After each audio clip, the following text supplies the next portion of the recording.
pertama, membuat putu homemade di rumah. Di dalam modul ini anda akan belajar daripada awal, daripada menimbang bahan, mencampur bahan dan menggaul bahan-bahan putu anda. Dan bahan-bahannya mudah dibeli di hypermarket. Dan ini pula ialah proses mengukus untuk menjadikan putu kita lebih lembut dan enak. Dan ini pula ialah proses menggesek untuk menghasilkan putu yang halus dan kebu. Anda boleh gunakan apa sahaja acuan di rumah anda untuk putu homemade ini dan rasanya tetap sedap seperti yang dijual di kedai. Dan apa yang menarik, anda boleh buat putu bentuk putu piring menggunakan acuan karipap seperti ini. Dan kita akan menggunakan peralatan yang mudah dibeli dan telah sedia ada di rumah anda. Dan inilah putu yang telah siap dikukus.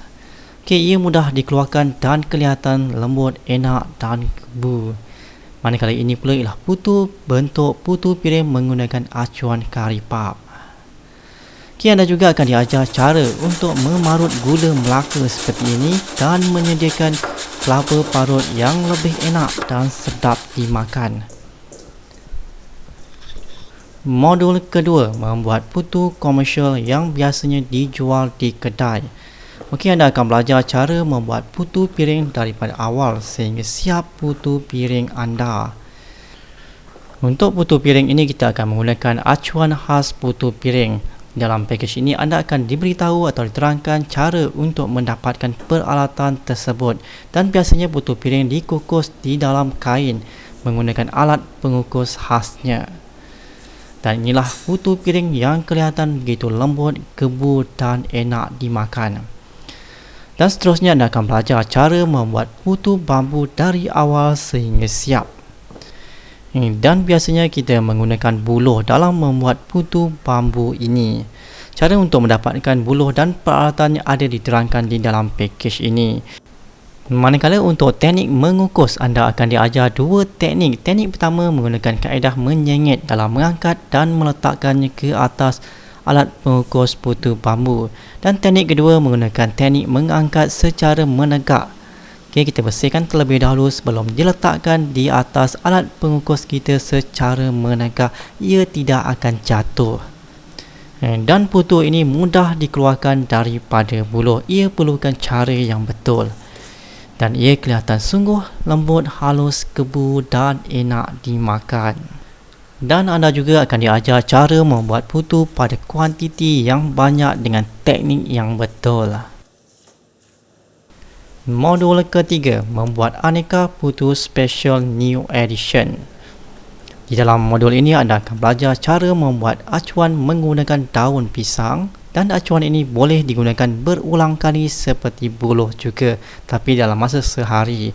Dan inilah putu daun pisang yang telah siap dikukus menggunakan kukus kayu. Ia kelihatan sungguh menarik dan ia mudah dikeluarkan daripada acuan daun pisang ini. Dan seterusnya anda akan belajar membuat putu menggunakan acuan daun pandan. Anda akan belajar membuat acuannya. Dan inilah putu yang menggunakan acuan daun pandan. Ia kelihatan sungguh menyelerakan. Dan ini pula ialah putu cup ala cupcake. Ia sangat sesuai dijadikan sebagai hantaran semasa kenduri kahwin. Dan ini pula ialah putu yang menggunakan stiker gula di atasnya. Dan seterusnya anda akan belajar cara membuat putu coklat daripada awal sehingga siap. Dan inilah putu coklat yang pasti digemari oleh anak-anak anda. Dan anda juga boleh menggunakan putu cup dan pipingkan inti coklat di atasnya seperti ini. Dan ini pula ialah putu cicah kuah kaya. Anda akan belajar cara membuat kuah kaya seperti ini. Dan inilah putu yang dicicah dengan kuah kaya. Ia kelihatan sungguh sedap. Modul keempat, membuat aneka inti putu. Di dalam modul ini anda akan belajar cara membuat pelbagai inti seperti inti kelapa seperti ini dan cara memasukkannya. Dan inilah putu inti kelapa yang enak. Dan seterusnya anda akan belajar cara membuat inti kacang tanah seperti ini. Dan inilah putu inti kacang tanah yang lazat. Dan ini pula ialah inti kaya. Yang anda akan belajar membuat intinya dan cara untuk memasukkan ke dalam putu.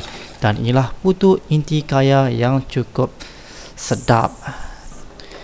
Dan anda turut akan diajar cara membuat inti coklat untuk putu coklat anda.